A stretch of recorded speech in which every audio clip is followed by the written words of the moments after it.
चलिए आगे बढ़ते हुए आपको बताते हैं कि किस प्रकार से विधानसभा चुनाव 2026, जी हाँ, पश्चिम बंगाल में जो 2 फेजों वाला चुनाव होने वाला है उसमें जैसे जैसे तारीख नजदीक आ रही है वैसे वैसे प्रतिक्रियाएं भी बढ़ती जा रही है, आरोप प्रत्यारोप के सिलसिले भी आगे बढ़ते जा रहे हैं, चुनावी रैलियां भी बढ़ती जा रही है। तो अब इसी में ममता बनर्जी ने बीजेपी पर बड़ा हमला साधा है। जी हाँ, विधानसभा चुनाव से पहले ममता बनर्जी ने फिर से एक बार बीजेपी पर हमला साधा है। अब ये हमला क्या है वो भी बताते हैं आपको। विधानसभा चुनाव 2026 के तहत देश के कई राज्यों में चुनावी सरगर्मी अपने चरम पर पहुंच चुकी है। खासकर पश्चिम बंगाल में राजनीतिक मुकाबला बेहद दिलचस्प हो गया है, जहां सत्तारूढ़ ऑल इंडिया तृणमूल कांग्रेस यानी टीएमसी और भारतीय जनता पार्टी यानी बीजेपी के बीच सीधी टकराव देखने को मिल रही है। इस चुनावी माहौल में आरोप प्रत्यारोप का दौरा भी तेजी से बढ़ता जा रहा है। पश्चिम बंगाल की मुख्यमंत्री ममता बनर्जी ने बीजेपी को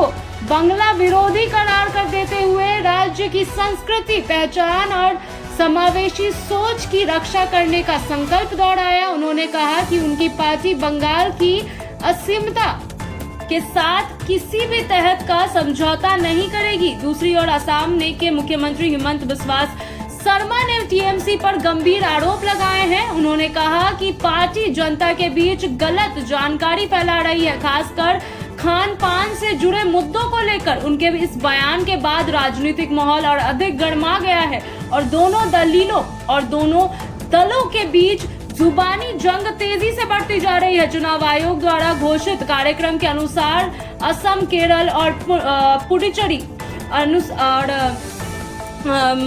पुडुचेरी पश्चिम बंगाल में 9 अप्रैल को मतदान पूरा हो चुका है। जी हाँ, असम, केरल और पुडुचेरी में 9 अप्रैल को मतदान पूरा हो चुका है। तो वहीं पश्चिम बंगाल में 2 चरणों का चुनाव 23 और 29 अप्रैल को पूरा होगा और मतगणना 4 तारीख को, जबकि तमिलनाडु में 23 अप्रैल को ही पहले चरण में ही इसकी वोटिंग हो जाएगी। सभी राज्यों के चुनाव परिणाम 4 तारीख की घोषणा की जाएगी। तमिलनाडु में भी चुनावी गतिविधियां तेजी से बढ़ती जा रही है। यहाँ ऑल इंडिया आनंद द्रविड़ मुन्नेत्रा कझागम AIADMK जो एनडीए गठबंधन का हिस्सा है ने बड़ी संख्या में उम्मीदवारों की सूची जारी कर दी है। इसके अलावा अभिनेता राजनेता विजय जो तमिलगा वेत्री कझागम टीवीके के संस्थापक हैं, उनके खिलाफ चुनाव आचरण संहिता के उल्लंघन को लेकर पुलिस ने केस दर्ज किया है। राजनीतिक विश्लेषकों का मानना है कि इस बार का चुनाव कई मायनों में बेहद अहम माना जा रहा है, जहां क्षेत्रीय दलों